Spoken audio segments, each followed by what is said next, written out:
I'm Marcus Thompson, and in 15 years leading rescue operations across East Africa, I've learned that the most difficult decisions aren't between right and wrong. They're between two lives that both deserve saving when you can only choose one. There's a moment that still keeps me awake at night, when everyone on my team was focused on saving a mother horse, and I noticed her foal was dying just meters away. If you've ever been in a situation where you had to choose between helping two people or animals who both desperately needed you, you'll understand this story. Share in the comments about times when you've faced impossible choices. Sometimes talking about these decisions helps us process the weight of what we carry. This happened 2 years ago during a flash flood rescue near a Maasai community ranch in the Kajiado region. What started as a coordinated emergency response became the moment that taught me the most painful lesson about leadership and the choices that define who we are. This is Case File VOR 187. I'm sharing this story because sometimes the decisions we make in split seconds echo for years, and learning to live with those choices is part of what it means to dedicate your life to saving animals. Subscribe if you want more honest stories about the real emotional challenges of conservation work, including the moments when saving lives means making choices that change you forever. The emergency call came at dawn from Joseph Sankali, the Maasai elder whose community had worked with our team on multiple conservation projects. His voice carried the urgent desperation of someone watching animals he'd cared for his entire life, facing mortal danger. "Marcus, the seasonal river has flooded beyond anything we've seen in generations. Our horses are trapped on an island that's getting smaller every minute. We've tried everything, but the current is too strong for our people to reach them safely."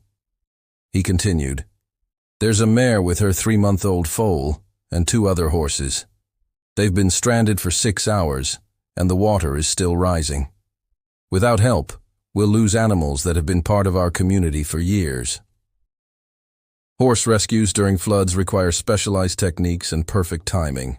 The combination of strong currents, panicked animals, and limited time creates situations where every decision can mean the difference between life and death. I asked Joseph, "What's the current status of the water levels?" His reply was chilling. "Rising faster than predicted, Marcus. The meteorologist said we had 8 hours, but at this rate, the island will be completely submerged in maybe 3. I assembled our flood rescue team immediately.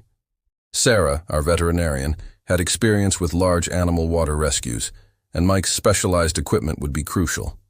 During our emergency flight, I explained to the team, "This operation requires split-second timing and perfect coordination.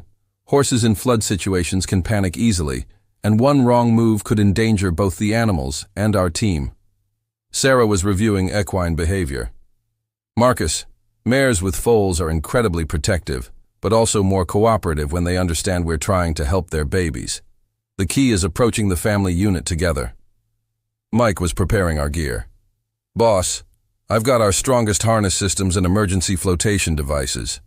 The challenge will be managing 2 animals simultaneously while fighting the current." When we reached the flood site, the situation was worse than Joseph had described.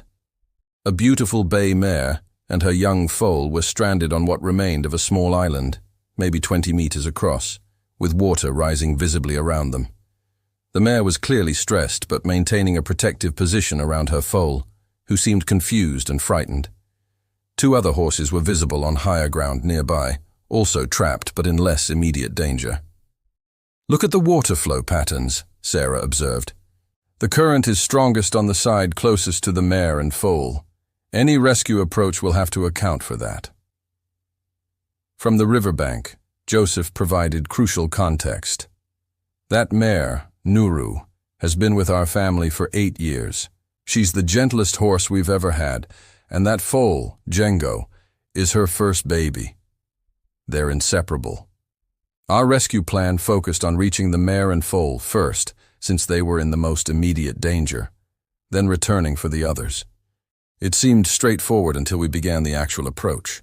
As our rescue boat fought the current, I noticed something that made my blood run cold.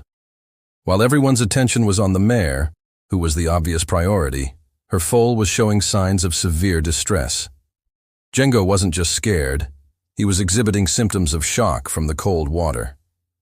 His breathing was rapid and shallow, his legs were shaking, and he was beginning to stumble.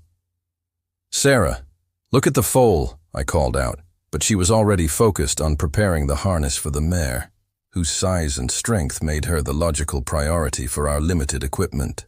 That's when I faced the choice that still haunts me.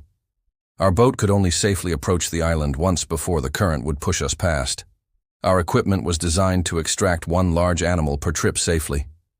Everyone was focused on saving Nuru, the mother. But in that moment, I realized that while we were all preparing to save the mother, we were about to lose her baby. If you've ever noticed something important that everyone else missed because they were focused on the obvious priority, share your experience in the comments. Sometimes the hardest part of leadership is seeing what others don't and acting on that insight. I had maybe 10 seconds to make a choice that would determine which animal lived and which animal died. Save the mare first, as planned, and likely lose the foal to shock and hypothermia, or redirect our efforts to the foal and risk losing the mother to the rising waters.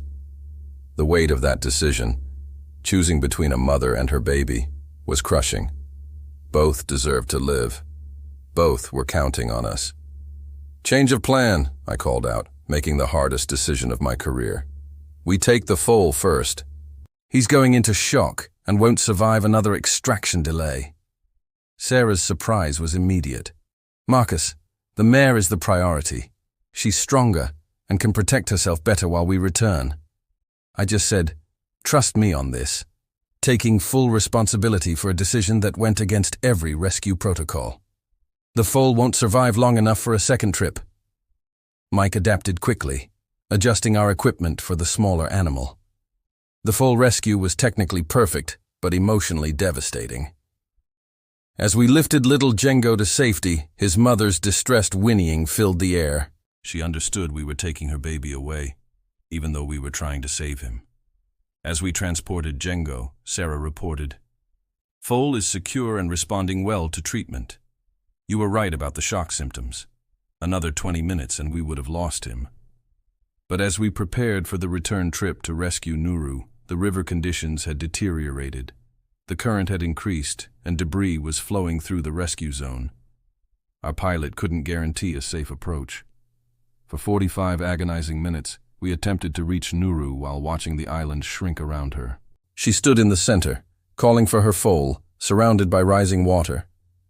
The rescue attempt was ultimately successful, but those 45 minutes of uncertainty, wondering if my decision had cost us the mother, aged me years. When we finally extracted Nuru safely, her reunion with Jengo was one of the most emotionally powerful moments I've ever witnessed. But the guilt of those 45 minutes, when I thought I'd made the wrong choice, has never completely left me. Case file, Y187, taught me that leadership sometimes means making decisions based on intuition rather than protocol, and living with the consequences. I now trust my instincts more readily when they contradict conventional wisdom. Sarah has since incorporated shock assessment into all our water rescue protocols. This case reminded me that successful rescues often depend on having the courage to act on observations that challenge the group. But here's what really haunts me. Realizing that if I had followed standard protocol, we would have saved Nuru, but we would have lost Jengo. She would have suffered the loss of her first foal, despite surviving the flood herself. Both horses made complete recoveries. Jengo has grown into a strong young horse, and Nuru continues to be the gentle, intelligent mare her family has always known.